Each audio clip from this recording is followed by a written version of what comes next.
Y vamos a estar leyendo los versículos del 6 al 17, finalizando el capítulo 5. Esdras, capítulo 5, el versículo 6 al versículo 17. Hoy continuamos en el capítulo 5 de Esdras y la semana pasada habíamos quedado en que la obra había empezado a ser reedificada luego de varios años en los que no había avanzado. Y Dios había levantado dos profetas para animar y exhortar al pueblo después de ese tiempo de quietud en que la obra se había detenido, después de que los enemigos de Israel detuvieron la obra a través de las distintas estrategias que usaron. Ellos, en este caso, Ageo y Zacarías, hablaron al pueblo, predicaron al pueblo y el Señor usó esa poderosa predicación de estos dos hombres de Dios para animar al pueblo y para exhortarlo a continuar la obra. Pero no tardaría mucho en que nuevamente la amenaza de tener el trabajo volvía a aparecer, esta vez en cabeza de un gobernador llamado Tabnai y sus compañeros. Y ante las dudas que surgieron por causa de la obra, él hace lo que los hombres en su posición suelen hacer. Él es simplemente un encargado y lo que hace es consultar, ¿qué es lo que yo debo hacer? Y es por eso que envía la carta que vamos a leer a continuación hablando acerca de este asunto. Esta es la copia de la carta que nos permite saber qué fue lo que Tabnai le comunicó al rey Darío, pero además conocer de primera mano la respuesta de los judíos que estaban reedificando.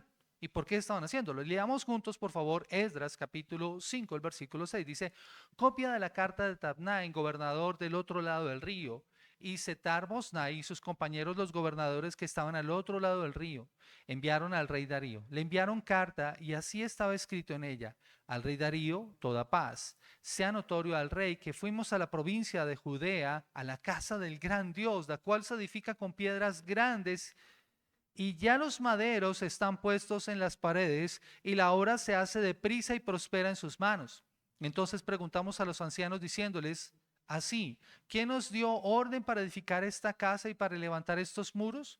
Y también les preguntamos sus nombres para hacértelo saber, para escribirte los nombres de estos hombres que estaban a la cabeza de ellos. Y nos respondieron diciendo así, nosotros somos siervos del Dios del cielo y de la tierra y reedificamos la casa que ya hace muchos años antes había sido reedificada, la cual edificó y terminó el gran rey de Israel. Mas después de que nuestros padres provocaron a ira al Dios de los cielos, él los entregó en manos de Nabucodonosor, rey de Babilonia, caldeo, el cual destruyó esta casa y llevó cautivo al pueblo a Babilonia.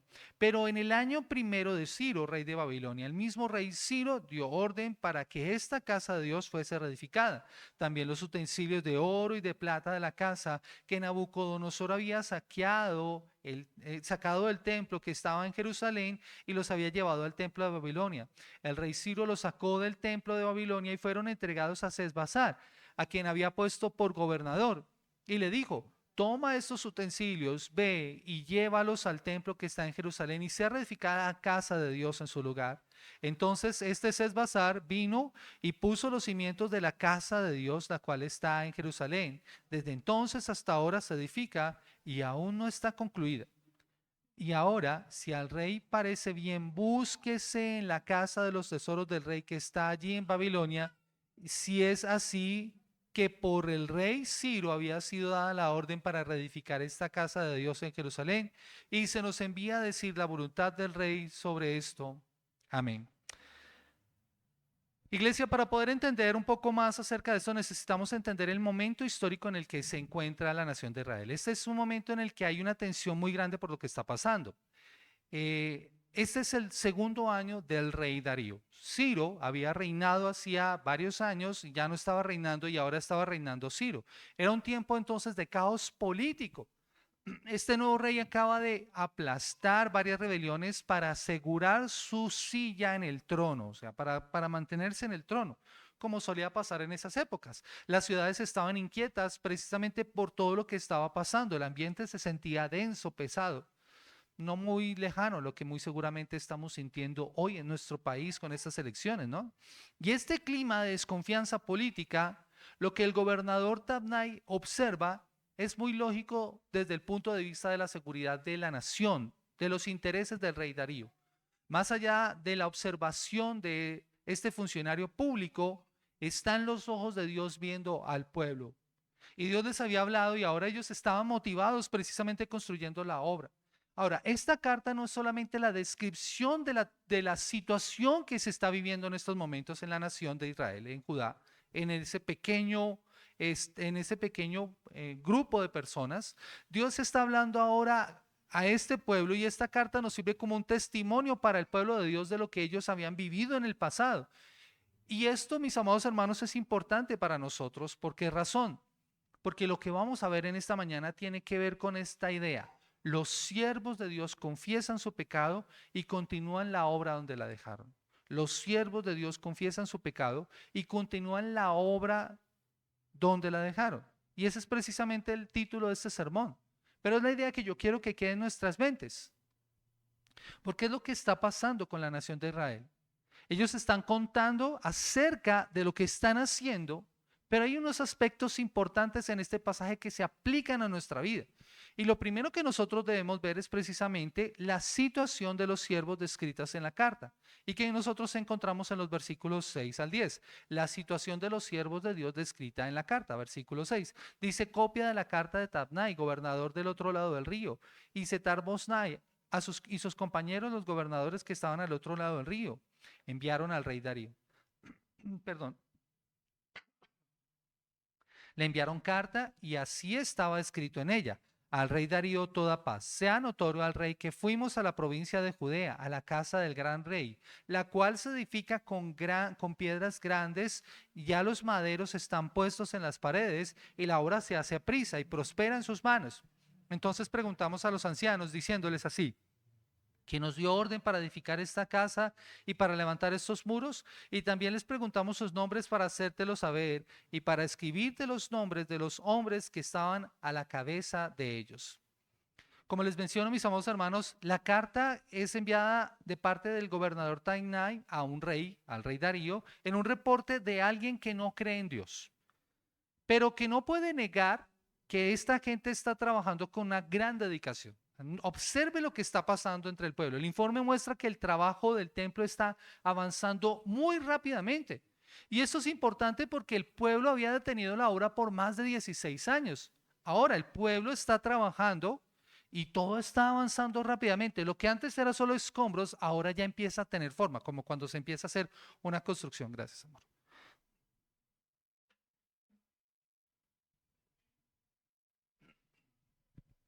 Como cuando se empieza a ver una gran construcción, ¿no? Que usted al principio no ve nada, todo parece desorden, hay como mucha tierra, pero aquí ya empieza a tener forma, como cuando se empieza a hacer esa construcción y ya todo empieza a tener forma. Y dice la palabra de Dios que habían piedras grandes, unos bloques enormes, muy pesados, como se construía en esa época, lo que requería entonces esfuerzo de muchas personas, unidad y mucha determinación para colocar todas estas cosas en el lugar. Y también había maderos puestos en las paredes. Lo que nos está mostrando es que esto no era un edificio cualquiera, no era una pequeña casa, sino un edificio que tenía que soportar mucho peso, y lo que algunos piensan es que estos maderos servían como un sistema antisísmico para aguantar los terremotos. Lo que más impactó al gobernador no fue solamente lo que ellos estaban haciendo, sino cómo estaba avanzando la obra. Noten lo que dice. Dice, le enviaron carta. Dice en el versículo 8: y la obra se hace deprisa y prospera en sus manos. La obra se hace deprisa y prospera en sus manos. Tanai está viendo a un pueblo que está decidido. Este pueblo está decidido en terminar lo que habían empezado. Ellos estaban viendo la determinación de un pueblo que antes había estado quieto, pero ahora que había sido movido por la palabra de Dios, estaba decidido a ya no vivir más en la mediocridad y en la basura. Habían decidido que Dios era lo mejor. Me encantaba un pasaje que usaba Juan hace un momento, el pasaje de Zacarías, cuando Dios le dice a través del profeta Zacarías a Zorobabel: no es con espada, no es con ejército, es con mi Santo Espíritu. Y eso es lo que ahora ellos tienen en mente. Eso es lo que los ha motivado a actuar. Y la escritura nos está mostrando precisamente que estos muros que se estaban levantando eran diferentes a lo que Tabnai tenía en mente. Cuando se veía una edificación así de grande, lo primero que venía a la mente de las personas es: se está construyendo una muralla o un castillo. algo para soportar una invasión. Así que esa fue la alarma que sintió Tatnai. Estos se están fortificando para hacer un motín, para levantarse contra el rey. Pero esto era un templo pacífico, no era otra cosa. Desde el punto de vista del gobierno, parece que hay un motivo oculto y parece que los judíos se están levantando para levantarse en armas, para sublevarse. Por esto es que Tatnai decide interrogar y él pregunta directamente, pregunta qué es lo que están haciendo, quién les dio la orden a ustedes de construir, quiere saber exactamente a quién va a meter en la cárcel, porque pregunta los nombres de aquellos que están reedificando. Y le dice al gobernador precisamente, o le manda a decir al rey quiénes son los que están reedificando. Esta obra que se estaba construyendo, nuevamente está bajo amenaza. La amenaza era que viniera un ejército a pararlos con violencia, a detener la obra. Así que la situación es un reto gigantesco. Y ahora, como podemos decirlo, el balón estaba en la cancha de ellos. ¿Cómo iban a manejar todas estas circunstancias? Si no lo manejaban con firmeza, nuevamente la obra se iba a detener. Nuevamente lo que Dios había propuesto que ellos hicieran se iba a detener. La gente entonces se dejaría paralizar y pasaría lo que ocurrió unos años antes. Pero miren el contraste. Mientras en el pasado, a la primera señal de problemas, la gente soltó las herramientas, se asustó, se quedó callada y corrieron a esconderse para proteger sus intereses, ahora están actuando de una forma diferente. Ya no se sienten amenazados, no salen corriendo, no se esconden.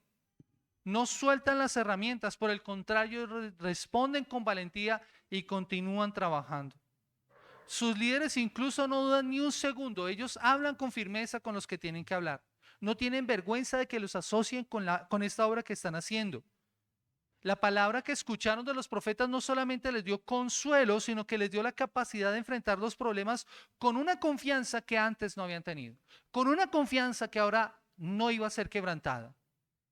Y esto, mis amados hermanos, nos lleva a considerar precisamente lo que ellos hicieron y que nosotros necesitamos entender, que es básico en mi sermón. Los siervos de Dios confiesan su pecado y continúan la obra. Y lo primero que ellos hacen después de dar este informe, después de responder a Tatnai, es los siervos de Dios saben de quién son. Los siervos de Dios saben de quién son. Y acompáñenme leyéndolo en el versículo 11. Dice la palabra de Dios, y nos respondieron diciendo así: nosotros somos siervos del Dios del cielo y de la tierra, y reedificamos la casa que ya muchos años antes había sido edificada, la cual edificó y terminó el gran rey de Israel.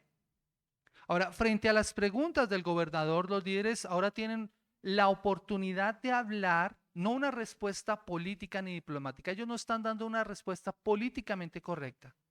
Ellos hubieran podido tratar de tranquilizar al gobernador y manifestarle: nosotros somos ciudadanos pacíficos, solamente estamos haciendo esta obra para adorar a Dios. No. La primera respuesta que sale de su boca no tiene que ver con la política, tiene que ver con quiénes son ellos, con su identidad, con lo más profundo de su ser. En el versículo 11, ellos inician respondiendo algo que nosotros necesitamos entender. Nosotros somos siervos del Dios del cielo y de la tierra. Nosotros somos siervos del Dios del cielo y de la tierra. Al ser confrontados por uno de los grandes imperios en cabeza de este gobernador, la gente no se presenta con sus nombres, no presentan sus títulos, no presentan su trabajo, no presentan sus posesiones, no dicen cuánto ganan, no dice de qué familia vienen. Ellos no están basando su identidad en su orgullo nacional. Ellos definen quiénes son en base única y exclusivamente en a quién pertenecen. Nosotros somos siervos del Dios del cielo y de la tierra. Ese es un título. Somos siervos del Dios del cielo y de la tierra. Lo que están haciendo es elevando su trabajo de simples constructores por encima de cualquier interés personal y político y colocándose como pertenecientes a Dios. Ellos saben a quién le pertenece, por eso dice, somos siervos del Dios del cielo y de la tierra. Y esto es bien importante porque frente a quién están, frente a un gobernador que adora otros ídolos, dioses falsos. Y aquí están hablando con valentía. Aunque son un pequeño pueblo pobre, sin ejército, entienden quién es Dios. Y entienden por pura gracia que Él los ha elegido para llevar a cabo sus planes. Por eso son siervos del Dios del cielo y de la tierra. El Dios al que ellos sirven no es un ídolo como el que adoraban los babilónicos, ni los otros pueblos, ni los sirios, ni los asirios. No es un Dios que necesita que se le construya un techo para no mojarse. Tampoco se parece a ese Dios que adoraban precisamente los persas, al cual llamaban el Dios del cielo. Estos hombres agregan que Él es el Dios del cielo y de la tierra. Y esto es bien importante porque está colocando toda la creación. El cielo y la tierra es toda la creación. Y con esto están diciendo, Dios es el creador absoluto de todo lo que existe. Él es el dueño del universo entero. El Señor de toda la historia humana es a quien nosotros estamos sirviendo. Por eso ellos se llaman a sí mismos siervos de ese Dios. Aquellos que están bajo sus órdenes. Ellos saben a quién están sirviendo. No están sirviendo a un rey, no están sirviendo a un gobernador, están sirviendo al Rey de Reyes, aquel que aún los gobiernos se le someten. Tienen muy claro quiénes son, saben perfectamente a quién le pertenecen, quién es su verdadero jefe, dónde está su lealtad. Una lealtad que no estaban dispuestos a negociar ni a vender. No le tenían miedo al gobernador porque le tienen un respeto profundo al creador del universo. Por eso ellos son siervos del Dios del cielo y de la tierra, al gobernador absoluto de toda la creación, por encima de todos los reyes y todos los dioses, iglesia. Mis amados hermanos, nosotros tenemos que tener esa misma identidad. Nosotros somos hijos de Dios y tenemos a nuestro Señor Jesucristo, que es Rey de Reyes y Señor de Señores. Toda la creación le está sujeta a Él. Y eso es importante porque Él tiene potestad, dice la Escritura, sobre todas las cosas. Toda potestad me ha sido dada en el cielo y en la tierra. ¿Quién es el que tiene potestad? Aquel que es dueño de todas las cosas. Por eso es que nosotros somos también sus siervos. Esta firmeza para decir quiénes son nos lleva directamente precisamente a nuestra propia vida. Nosotros necesitamos entender esto de una vez por todas. Nuestra identidad, nuestro valor no cambia dependiendo de cómo nos vaya en la vida. De la misma manera en que la identidad y el valor de los judíos cuando estaban reedificando el templo de Israel no dependía del templo, no dependía de sus recursos, dependían de a quién le pertenecían. Así es con nosotros. No eres y no vales, creyente que me escuchas en esta mañana, tú no vales por tu cargo en la empresa o por los recursos que tengas. Ni siquiera tu identidad está determinada por los errores o por los pecados que cometiste en el pasado. Ese no es tu valor.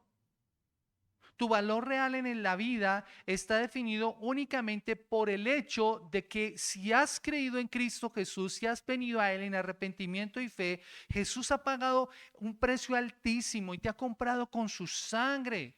Te ha rescatado. Ahora tu identidad está en Cristo. Eso es lo que dice Juan 1:12. A los que creyeron a los que le recibieron, ¿qué les dio? Potestad de ser hechos hijos de Dios. Tienes un derecho ahora. Esa es tu identidad.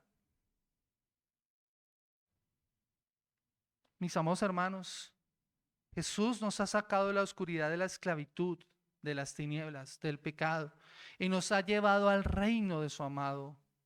Dios nos llevó al reino de su amado Hijo por medio de la obra de Cristo Jesús. Él ha quitado nuestro pecado, ha quitado todas nuestras etiquetas, ha quitado nuestra vergüenza, ha quitado nuestra culpa, nos ha dado un nombre que nadie puede quitarnos, una entidad que nadie puede quitarnos. Somos hijos de Dios, pero también somos llamados a ser servidores de Él, siervos del Dios Altísimo. Por eso, ante los cuestionamientos y ante las dudas del mundo, aún ante las burlas del mundo, nosotros sabemos qué debemos responder. Yo no sé si en algún momento tú has sentido vergüenza de decir que eres cristiano, de decir que eres un hijo de Dios. No deberías sentirlo, porque el precio que se pagó por tu redención fue muy alto. Tu respuesta no debe ser orgullo, arrogancia. Tu respuesta debe ser humildad, pero confianza también, porque esa es tu identidad. Podemos permanecer firmes precisamente porque el Señor lo ha pagado todo por nosotros. Y es por eso que los judíos en ese momento no solamente están reconociendo a quién le pertenecen, sino lo que están haciendo. Esa es la autoridad. Miren que hay una pregunta que Tabnai les está haciendo. Dice, ¿quién les dio permiso para construir esta casa? ¿Quién nos dio orden para edificar esta casa y para levantar estos muros?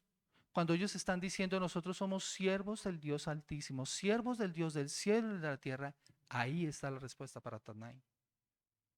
Y por eso estamos reconstruyendo la casa que hace muchos años fue edificada y terminada por un gran rey en Israel. Así que ellos no solamente están reconociendo a quién le pertenecen, sino quién les ha dado la autorización para hacer esto. No fue Ciro años antes, fue Dios mismo quien los mandó. Y ellos están recordando precisamente la historia. Al recordar esto, este gran rey en Israel que había construido esta casa, está recordando a Salomón. Están recordando al gobierno que aunque hoy no estaba, había construido esa gloriosa casa. Hoy ellos estaban controlados por un gobierno distinto, pero la historia que los sostiene a ellos es la historia de Dios. Por eso ellos están reconstruyendo el lugar que originalmente había levantado Salomón, obedeciendo precisamente a Dios. Y por eso al presentar estos argumentos ellos no se muestran simplemente como unos locos, como unos fanáticos, como unos rebeldes que están buscando hacer guerra. No, ellos lo que están diciendo, nosotros somos los herederos legítimos de la forma de adorar de Dios que Dios ha determinado hace muchos años. Ellos están reconociendo que Dios debe ser adorado de una forma exclusiva y que ellos lo que están haciendo con sus herramientas va más allá de una simple obra. Es mucho más profundo. Por eso no solamente reconocen su identidad y su historia, sino que van a hacer algo que es fundamental en este pasaje. Y es precisamente que reconocen su fracaso, lo que nos lleva a nuestro tercer punto. Los siervos de Dios reconocen la razón de su fracaso. Los siervos de Dios reconocen la razón de su fracaso, el versículo 12. Mas después que nuestros padres provocaron a ira al Dios de los cielos, Él los entregó en manos de Nabucodonosor, rey de Babilonia caldeo, el cual destruyó esta casa y llevó cautivo al pueblo a Babilonia. Aquí llegamos, creo que al punto más importante de este pasaje. Porque aquí estas palabras chocan de frente contra cualquier posibilidad de orgullo. Cualquiera que se pudiera identificar con Dios se consideraría muy importante, pero ellos reconocen su fracaso. Ellos están recordando la época de oro del rey Salomón y lo grande que es el Dios creador, pero aquí los líderes están reconociendo su mayor fracaso. Y me impactaba algo porque durante estos primeros 5 capítulos nunca se había mostrado la razón por la cual ellos habían fracasado. Sabemos que ellos habían estado en Babilonia por 70 años, que habían vuelto por permiso del rey Ciro, pero esta es la primera vez que ellos reconocen su fracaso. Frente a ese imperio que los está dominando, ellos declaran claramente: pero como nuestros padres provocaron a ira al Dios de los cielos, Él los entregó en manos de Nabucodonosor, rey de Babilonia, el cual destruyó esta casa y se llevó al pueblo cautivo a Babilonia. Lo que ellos están recordando es precisamente algo que confronta profundamente. En la antigüedad, cuando un país perdía, cuando una nación perdía, lo que hacían para no reconocer su falta era decir que fueron los dioses de esos pueblos que eran más poderosos, que habían tenido suerte o que alguien los había traicionado, que buscaban cualquier excusa para no reconocer su error. Pero el pueblo de Dios no. Lo que hacen estos hombres es, después de haber vivido castigados por más de 70 años, es ya no excusarse. Ya no buscan a quién echarle la culpa. Ya no están buscando a quién atribuirle su condición. Ya no están buscando excusas. Ellos reconocen su pecado. Ellos reconocen que fue su terquedad por no cumplirle a Dios. Y yo quiero que me acompañen por favor a Segunda de Crónicas, capítulo 36, el versículo 16 y 17. El pasaje nos dice que ellos provocaron a ira a Dios. ¿Cómo lo provocaron a ira? Escuchen lo que dice el escritor de Crónicas, el capítulo 36, el versículo 16 y 17. Leamos desde el 15, perdón. Dice, y Jehová, el Dios de sus padres, envió constantemente palabra a ellos por medio de sus mensajeros, porque él tenía misericordia de su pueblo y de su habitación.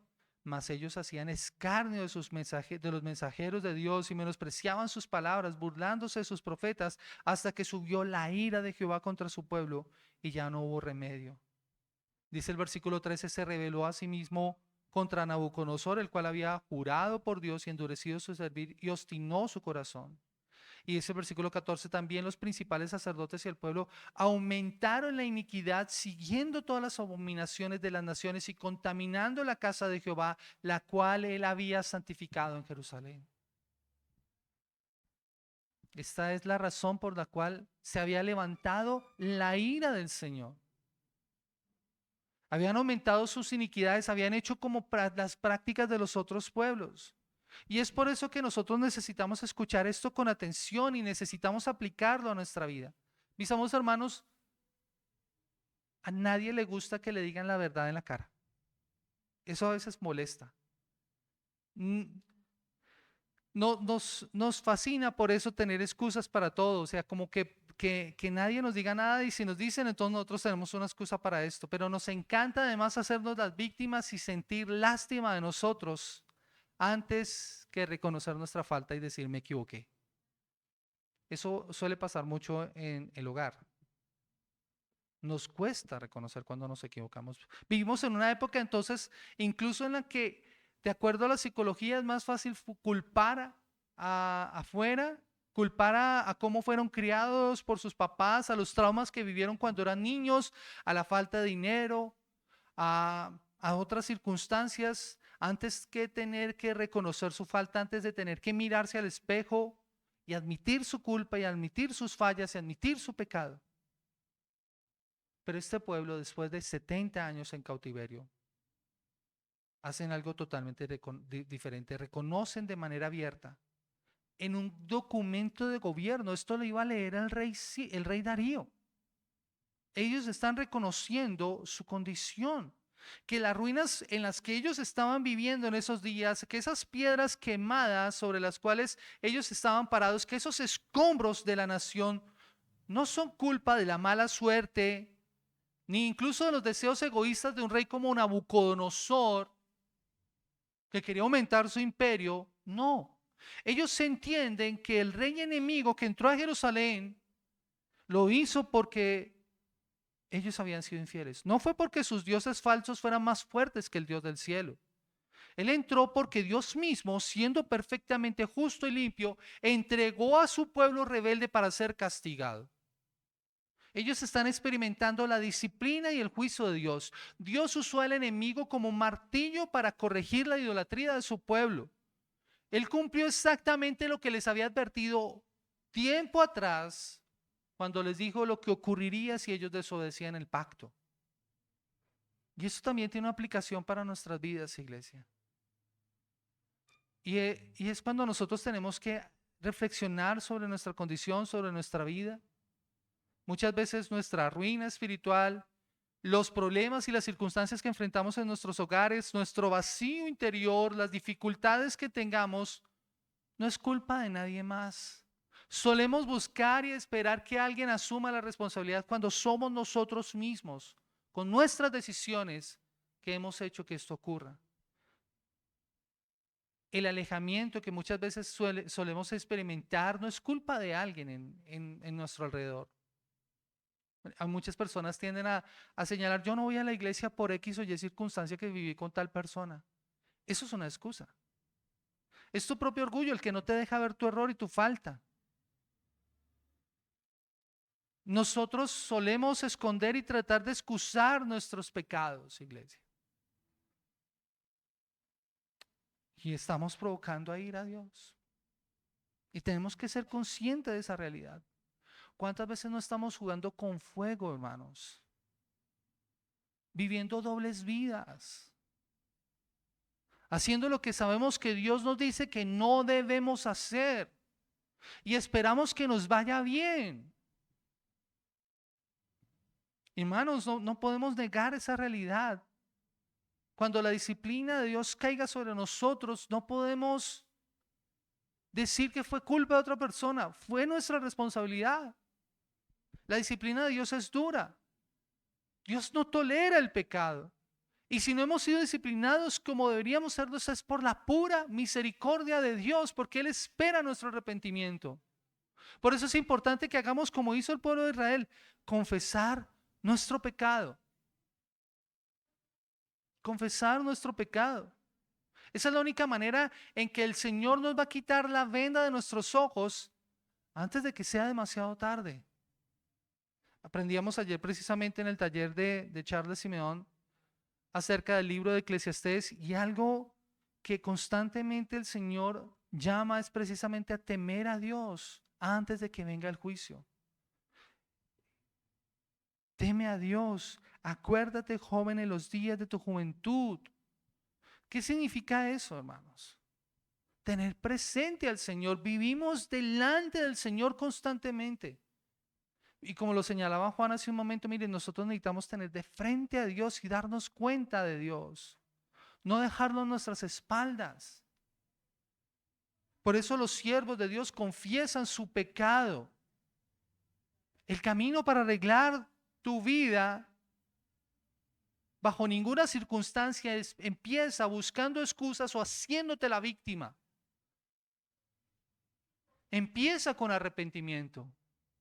Empieza con confesión de pecado. Empieza cuando honestamente reconoces que has sido tú con tus decisiones el que te has alejado del Señor. Así como ellos tuvieron que tragarse su orgullo y reconocer su falta, así debes hacer tú. Tú estás siendo llamado hoy a tirar la basura de tus excusas y a reconocer que necesitas desesperadamente el perdón de Dios. Eso es lo que nos dice la palabra del Señor. El que confiesa su pecado y se aparta, alcanza misericordia. Y es por eso que el Señor es claro con ellos. Ellos por fin se dan cuenta. Dios durante cientos de años les envió profetas y les advirtió que si seguían pecando vendría el castigo. Me encanta cómo lo señala Caminata Bíblica. Cuando el Señor envía a los profetas hablan y dicen un mensaje: o me sigues a mí o te saco de aquí. Y ese fue el resultado de eso. Por eso fueron llevados al exilio. Eso era causa y efecto. Y mientras ellos lo vieron solamente como simples palabras, Dios estaba acumulando hasta que llegó el momento en donde su ira estalló. Su justa ira. Ellos pensaban que por tener el templo y la casa de Dios en Jerusalén estarían seguros. Pero Dios les demostró que no era así. Por eso el templo fue destruido, arrasado completamente cuando llegó Nabucodonosor. Ellos creían engañados que cumplir con ritos religiosos y externos y tener un edificio bonito los iba a proteger de las consecuencias de vivir haciendo el mal. Y Dios los castigó. Tuvo que venir el hambre, la violencia, el sufrimiento, la destrucción de todo lo que amaban y el doloroso castigo de ser deportados a una nación pagana para que por fin pudieran abrir los ojos. Creyente, ¿qué estás esperando? ¿Qué estás esperando para arrepentirte de tu pecado? ¿Qué estás esperando para darte cuenta de dónde estás fallando? Y la prueba más grande de que el sufrimiento en Babilonia les sirvió para algo bueno es que no aprendieron a hacer mejores negocios, es que no se convirtieron en mejores personas, no, es que ahora estaban parados de frente, dispuestos a asumir su responsabilidad y a no buscar excusas. y asumir su pecado, que era el que los había llevado al desastre. Mis amados, los problemas cuando Dios está al mando sirven precisamente para iluminarnos la mente, para darnos cuenta de que necesitamos de Él. Las crisis, las dificultades, los problemas nos sirven para que nosotros nos demos cuenta que necesitamos a Dios. Cosas que a veces nosotros no vemos. Y eso es lo que el pueblo allí está haciendo ahora. Iglesia, por eso es que es importante que nosotros veamos que es 1000 veces mejor ver con claridad, después de reconocer nuestros pecados y nuestras faltas, que seguir creyéndonos santos con los ojos vendados en nuestro propio orgullo, al borde de la falsa seguridad que tenemos muchas veces nosotros, y reconocer nuestra condición e ir a Él en arrepentimiento y fe, porque solamente personas que confiesan con la verdad, que viven con la verdad, vuelven de la ruina y Dios los restaura.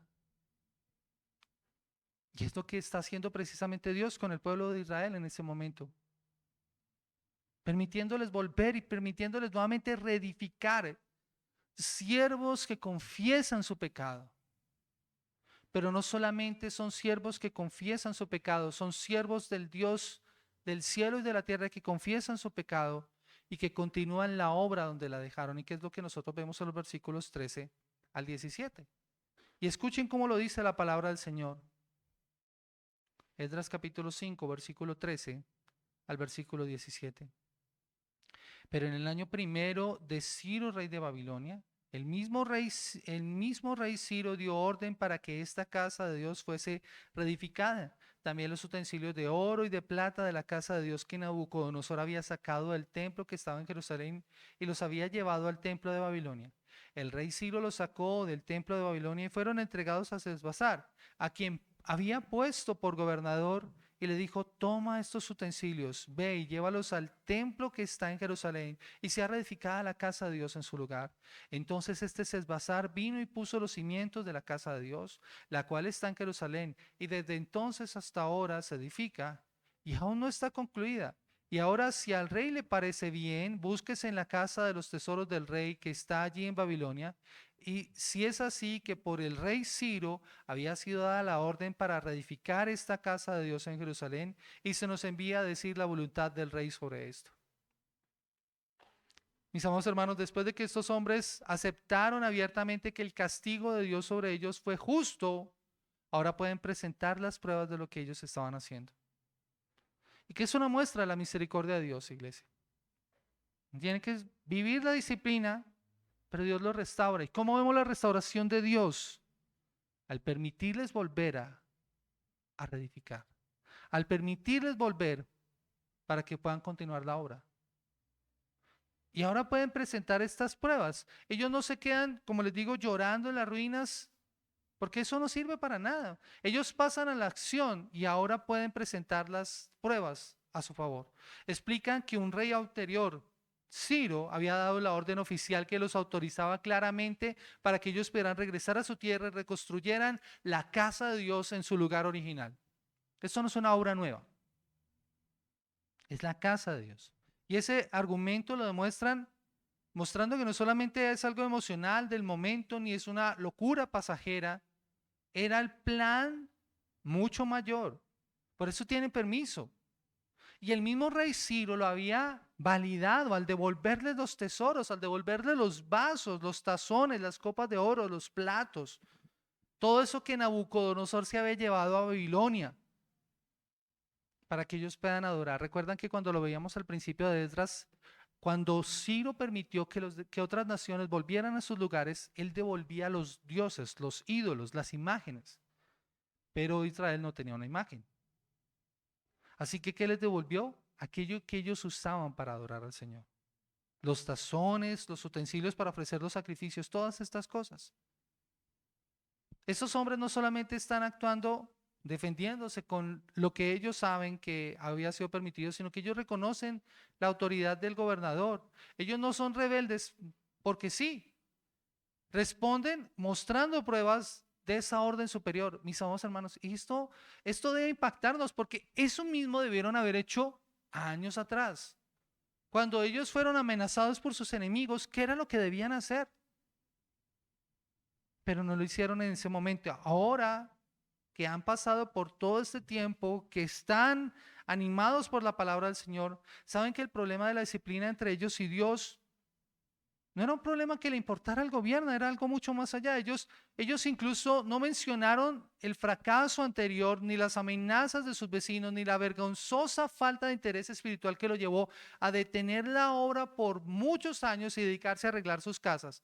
Ellos se enfocaron ahora con mucha sabiduría a lo que el decreto de Ciro les había permitido: poner los cimientos. De hecho, los cimientos ya estaban puestos, ahora era el momento de continuar la obra.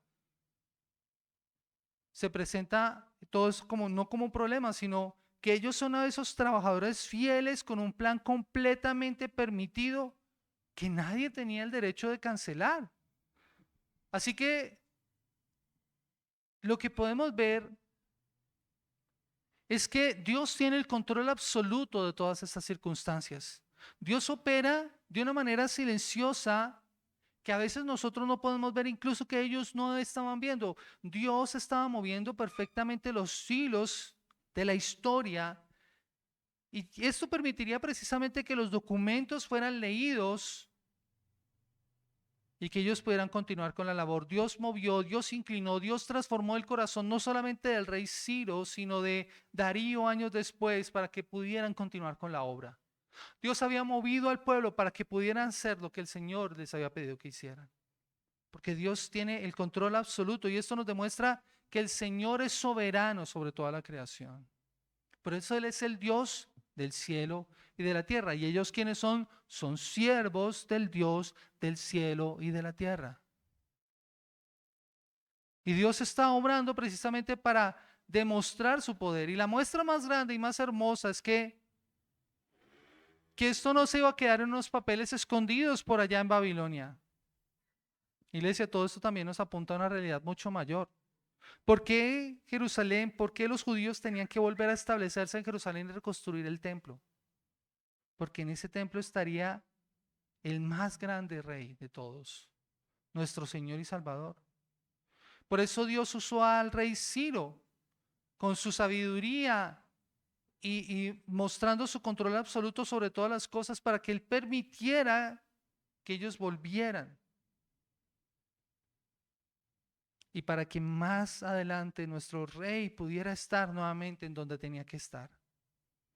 Pero no gobernando primero, sino sufriendo por nuestra culpa y por nuestros pecados, bajo el poder de gobiernos corruptos. Acompáñenme por favor a Hechos capítulo 2, el versículo 23 al versículo 24. Nuestro Señor tendría que pasar por todo esto años después. Hechos 2, 23 y 24. Dice: a este, entregado por el determinado consejo y anticipado conocimiento de Dios, prendisteis y matasteis por manos de inicuos, crucificándole, al cual Dios levantó, suelto a los dolores de la muerte, por cuanto era imposible que fuera retenido por ella. Lo que muchas veces los hombres con intenciones perversas, con intereses políticos, intentan hacer, Dios lo desbarata porque es rey sobre toda la creación. Iglesia, todo esto nos está apuntando entonces a una obra mucho mayor y mucho más grande. Pero algo que señala el autor cuando lee la carta y cuando nos coloca la carta es que en todo esto, y usando los instrumentos que usa como Sesbazar el gobernador, la casa no estaba terminada. Dice el versículo 16: entonces este Sesbazar vino y puso los cimientos de la casa de Dios, la cual está en Jerusalén. Desde entonces hasta ahora se edifica y aún no está concluida. La obra no había finalizado. Aún quedaba mucho trabajo por hacer, a pesar de todas las pausas, a pesar de incluso la debilidad del propio pueblo, a pesar de las distracciones que habían tenido, a pesar de las amenazas de sus enemigos. La obra no estaba terminada, pero seguía en pie. Los cimientos estaban allí. El trabajo necesitaba ser impulsado por la voz de Dios, tenía que avanzar. Y el versículo 17 lo que nos muestra es la petición de de la información. Ahora, si al rey parece bien, búsquese en la casa de los tesoros del rey, que está allí en Babilonia. Si es así, porque por el rey Ciro ha sido dada orden para reedificar esta casa de Dios en Jerusalén, y se nos envía a decir la voluntad del rey sobre esto. Aquí se les está pidiendo entonces a Darío que investigue y que diga qué es lo que se debe hacer. La historia nos deja aquí en espera. El capítulo 6 nos va a mostrar la continuación y la respuesta de todo esto. Así que tenemos que esperar para ver cuál es la conclusión de todo esto. Pero mis amados hermanos, esto nos debe llevar a nosotros a entender una verdad. Parece que ante el silencio y ante la espera va a haber pánico, va a haber miedo, va a haber ansiedad. Pero mis amados hermanos, para los creyentes no debe ser así. Nosotros sabemos quién gobierna, quién tiene el control de las cosas. El mismo Señor que ha estado cuidando a su pueblo, como lo dijo anteriormente, porque los ojos de Dios estaban sobre ellos, mas los ojos de Dios estaban sobre los ancianos de los judíos. Dios está cuidando a su pueblo. Y eso nos debe dar control, nos debe dar seguridad más bien a nosotros. ¿Cómo debemos vivir esto nosotros, iglesia? ¿Qué debemos hacer nosotros hoy? Esta historia, como les digo, no ha terminado. Pero yo creo que esto lo podemos comparar con la realidad de nuestros propios días.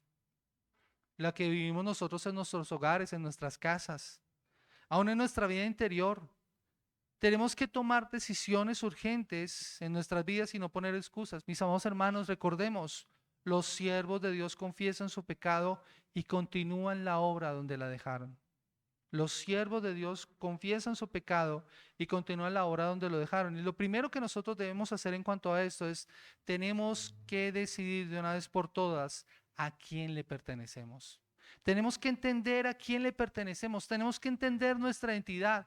Miren, al igual que estos hombres que respondieron al gobernador, nosotros debemos recordar que nosotros no valemos por el título que tengamos, ni por la empresa a la que trabajemos, ni siquiera por el reconocimiento que otras personas puedan darnos, ni siquiera por el barrio, el estrato que tengamos.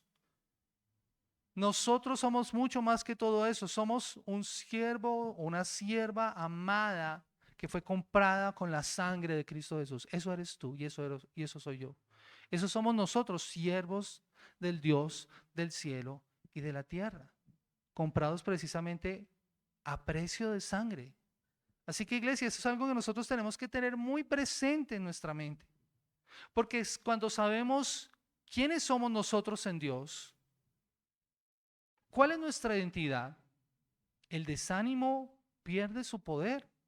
El temor ya no nos detiene.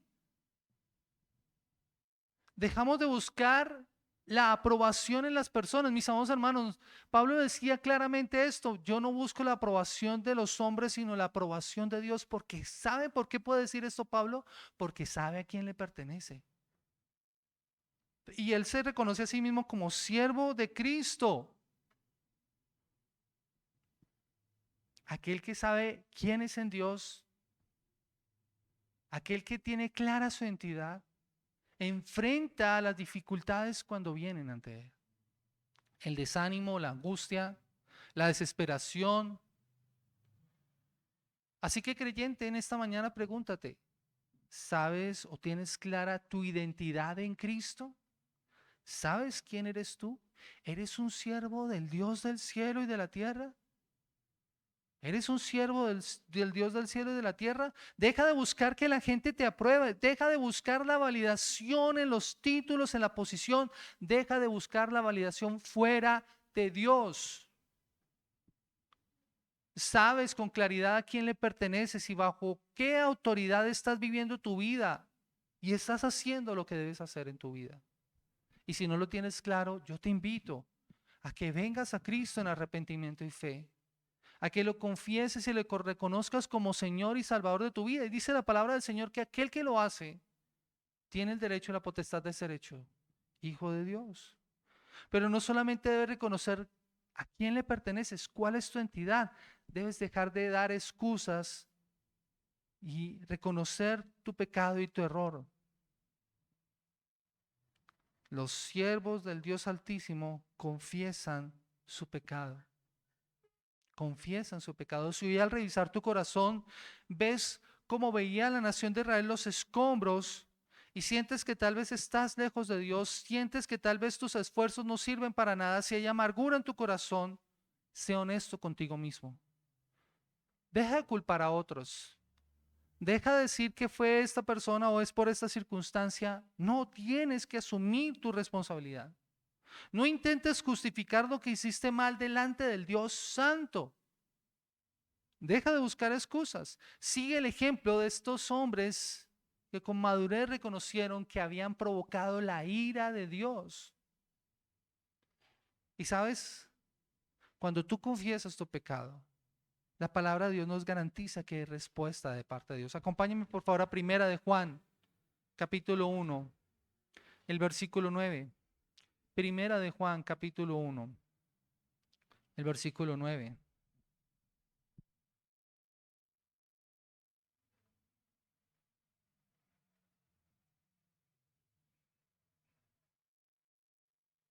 Y escucha cómo lo dice el apóstol Juan. Si confesamos nuestros pecados, Él es fiel y justo para perdonar nuestros pecados y limpiarnos de toda nuestra maldad. Solo cuando nuestro orgullo se rompa en mil pedazos ante Dios y admitamos que solo tenemos ruinas, solo cuando confesemos nuestro pecado estaremos listos para recibir el perdón, la gracia y el poder para restaurar que viene de parte de nuestro Señor. Él es fiel y justo para perdonarnos y limpiarnos de toda nuestra maldad. Él es la propiciación por nuestros pecados, dice el apóstol Juan, y no solamente por los nuestros. Iglesia, nosotros tenemos seguridad en Él. Somos siervos del Dios del cielo y de la tierra que confiesan su pecado, pero que también continúan la obra donde lo dejaron. Hoy asume el compromiso de lo que puedes hacer en la obra de Dios. Es importante, iglesia, que nosotros asumamos nuestra responsabilidad, no solamente de venir a sentarnos a escuchar. Debemos dejar nuestra comodidad. Debemos servir al Señor. Mire, iglesia, una de las formas más efectivas que nosotros tenemos para vencer las dificultades, el miedo, la ansiedad, la preocupación que seguramente nos han tenido atados por mucho tiempo, es dar un testimonio firme y claro de quién es Jesús. Es hablar de nuestro Señor. Es dejar de centrarnos en nosotros mismos y poner la mirada en Él y decir, Señor, lo que yo soy en ti es lo que me va a motivar para actuar. Decir sin temor quiénes somos y a quién servimos va a marcar una línea clara en nuestra vida. Debemos comprometernos y no cerrarnos en nuestras cuatro paredes, no encerrarnos en nuestras cuatro paredes, sino salir y anunciar al mundo las virtudes de aquel que nos llamó de las tinieblas a su luz admirable. Y si nos hace falta valentía para esto, Pablo decía que nosotros deberíamos orar y él oraba así para tener de nuevo, para predicar la palabra del Señor. De nuevo es valor, valentía, sin temor. Debemos comprometernos con esto. Debemos servir. La gente va a hacer algo, iglesia, con esto. Se va a acercar y nos va a hacer preguntas.